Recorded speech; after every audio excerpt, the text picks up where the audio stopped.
everybody, and welcome back to Chromatic Knits Podcast. My name is Michelle, and this is my place on the internet where I talk all things crafty and knitting. You might see Nugget today. He is behind me. There he is. Hi, bud. We'll see how long he stays. Sometimes he'll stay the whole time, sometimes he'll just take off. Who knows? But we'll see what happens. I love you, bud. But today we are talking about 2026 goals for knitting and crafting and all of those things. So, I would love to hear what your goals are, but here are some of mine. Feel free to grab your own knitting or whatever you're working on, laundry, crochet, needlework, whatever it is.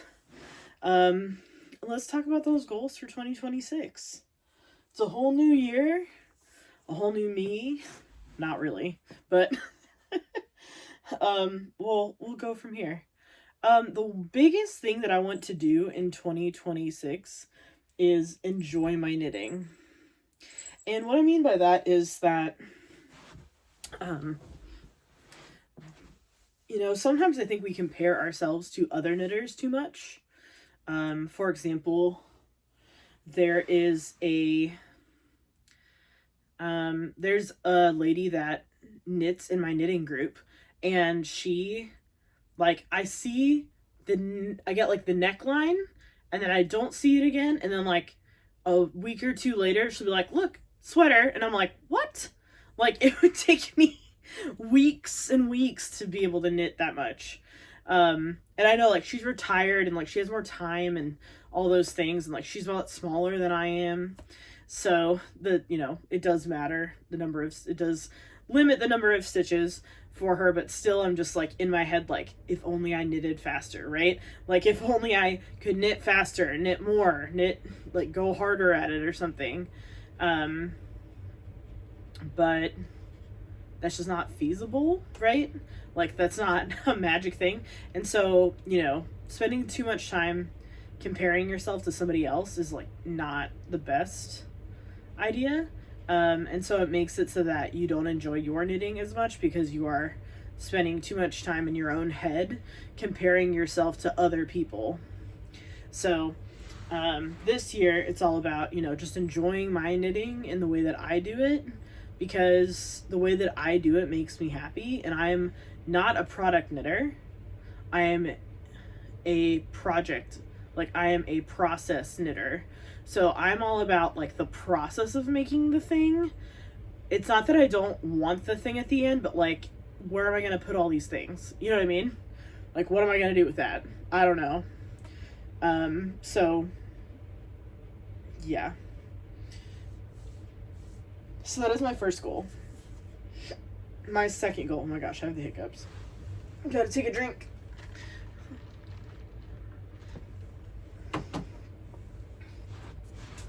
All right. So this year is going to be a no-buy year. And I know everybody said, I know I said that last year, but for real, this year is going to be a no-buy year because the amount of yarn that I have is almost suffocating. It's so much. And it's gotten to the point where I'm actually going to be destashing some of it. So I haven't decided if I'm going to try to do that through Facebook Marketplace or eBay or Etsy, or just try and see if I can find somebody in my local knitting group who would like them. But yeah, I gotta get some of this yarn out of here that I know I'm not going to use. And also just it's nice to make at least a little bit of your money back, So doing a lot of that this year. And then and instead of purchasing yarn, seeing if I can barter for yarn from other people, in case I need something for a project or for a class or something that I'm doing. My third goal is to finish the Slipstravaganza blanket, because I've been working on that since the pandemic, and it is 2026. We need to wrap it up. It's time to wrap it up, get it done, get it over with, time to get it done. So I'm casting it off right now, but there's like over 1,600 stitches on it, and I'm doing an I-cord bind off, which you basically have to stitch, you basically have to knit every stitch 3 times. So it's slow going, but we're getting there. We're making slow but steady progress. So that is another goal that I think will definitely happen this year. And then my 4th goal, so if you haven't heard of it, there's this organization called the Knitting Guild Association. This is a national, in the United States, guild that what they do is you can become a member. It's like $35 a year for a membership, and you get access to classes, to patterns, to different resources. They have like monthly meetings. They have different things, different activities going on with the Knitting Guild Association. And so it's a place where you can like learn and enrich your knitting, which is awesome. And then their biggest mission is to expand the knowledge of knitting, so teaching more people to knit so that we can keep this tradition alive. I know that we did just get a big boost in number of people who knit because of the pandemic, and then those people like teaching their friends or whatever, and that knitting has sort of made a revival within recent years. But everything ebbs and flows, and so this organization is doing a really good job of making sure that the traditions of knitting continue into the next generation and the next generation, so on and so forth, because it is a big deal to do that. So the thing is that I am going to be taking 2 classes, well, at least 2 classes. I'm signed up for 2 right now. But the ultimate goal is for me to do the Master Knitter certification, which is a 3-round process, and it takes like 5 years minimum to do. However, I am stubborn enough, as my partner says, she says she's a Taurus. Like every time, she's like, dang earth science. I'm stubborn enough to do it and do it until I get it. So I am taking a couple of classes to prep for it that they recommend that you take before you do the Master Knitter certification. And then after that, I'm going to sign up for the Master Knitter certification. So the classes that I'm taking right now are, I've signed up for one of their classes, which is like basics, I think is the name of it, which like goes through the basic things that you need to know and understand how to do before you sign up for the Master Knitter certification. Plus it helps you like sort out some of those problems so that when you do sign up for the Master Knitter certification, you don't have those problems. And then the other one that I'm doing is essentially on how to take control of the edges of your stockinette stitch so it doesn't like roll in on itself or do weird things. So I'm taking both those classes right now. I'm signed up for both of those, and then they're good for a year, so you do them over a year. Some other classes, so the mini course, which is the stockinette one, you just take pictures and you like email them in or something. I don't know exactly how that works.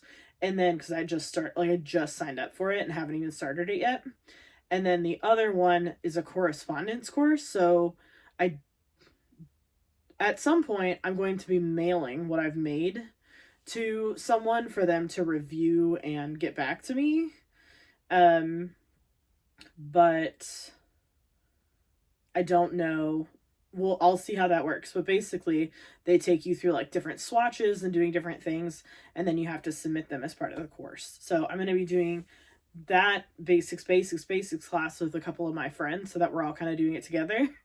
And then we'll go from there and see if I'm ready for the Master Cert master knitter certification, and then if I end up doing that, I could be the first person in the state of Arkansas to get that certification. So, which is kind of a big deal. So it's kind of like you're getting your black belt in knitting. Which I have a black belt in Taekwondo, so I mean, if I can stick it out through that, I can stick it out through this. Like, let's do this. So that is my big goal for this year, is to take some of those courses and prep myself for that master knitting certification through the Knitting Guild Association, which if you live in Northeast Arkansas and you want to join a guild, I am on the exec board actually of the guild in this area. So reach out to me and we'll definitely get you an invite. My fifth goal of the year is for this podcast. So my plan is to post something weekly. So it may not be knitting, like this video is not knitting, but it's knitting related. So either knitting, I'm hoping to put out a podcast, like a standard podcast, twice a week, or twice a month, sorry. Oh my gosh, twice a week. That's a lot. Twice a month, and then put a different type of video in between. So so that, you know, I'm not freaking out thinking I need to knit 1,000 things every week, because that's just not feasible with my schedule. Oh, there he is again. Hi, bud. This is my boy Nugget. He's a good boy.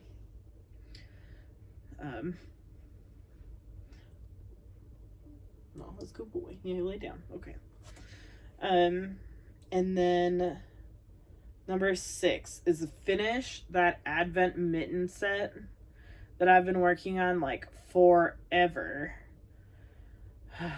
Just get it over with. Rip the band-aid off and then burn the pattern. I've been doing this, my 3rd time, and I'm over it. I love making them, but like, it's just a lot.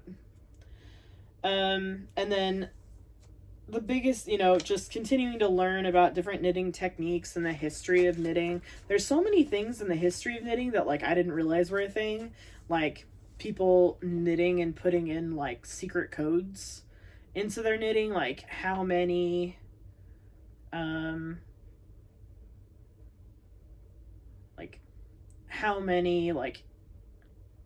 supply trucks from, you know, the enemy or whatever came into the city that day. Like just any documentation of that kind of stuff was the thing that they would put into their knitting, and then they would give it off to like someone in the military to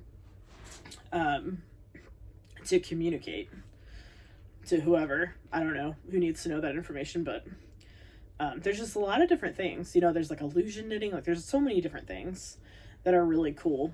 And so just learning like the different techniques and the history and why these things exist and all of that. Number 8, as always, going through all my whips, right? Because like, I don't even know. I don't even know what I have. And this year, you know, I have knocked out some of those whips that I came into 2025 with. But I still have so many left. And I have project bags. Like, I don't know, is there a current project in that bag?